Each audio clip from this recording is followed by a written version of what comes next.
What's up guys? Welcome sa aking vlog. Tayo at magluluto ng tortang talong. Hello guys, ito na nga ang ating unang gagawin na. Maglalaga tayo ng ating talong. Yan, tinusok-tusok na rin natin siya ng tinidor.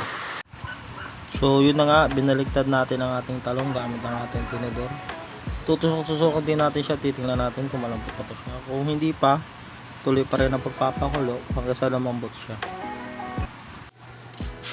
Nabalatan na ang ating talong, gagawin na natin siyang torta.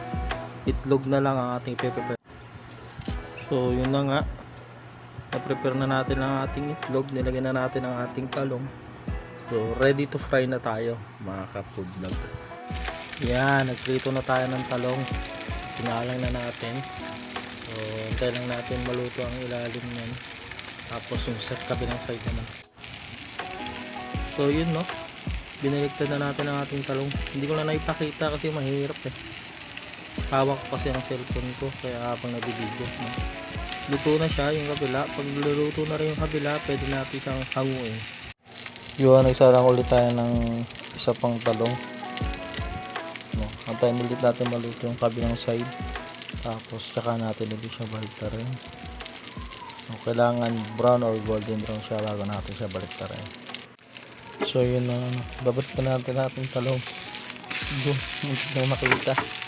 No, sorry, hindi ko napakita yung yung pagbaliktad ng talong. No, so yun, binaliktad na natin yung ating talong, no. Luluto na siya.